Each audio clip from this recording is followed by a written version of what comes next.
Hi everyone, how are you? I'm feeling a little bit better. My pain has kind of subsided. So what I decided to do is come in the kitchen. You know me, I have to stand up and do something. So anyway, I'm making, I put my good socks on. Hang on, my good fuzzy socks. Yep, and I brought in the rug from the bathroom.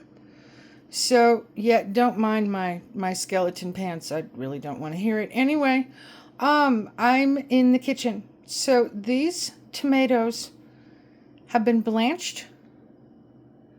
They have been seasoned, and they're now going to be cooked, stewed, whatever you want to call it. This is my Instant Pot. That's a regular stock pot.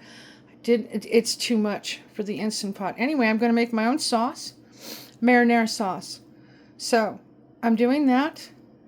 I'm also going to be cutting up the rest of the apples, and I'm going to be making my own applesauce. So that's next, because these two are ready to go.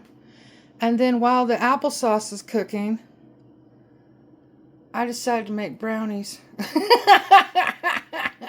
So what does Cactus do when she's hurting and home and got nothing much else to do? She makes a whole lot of food. Enjoy your day, everyone.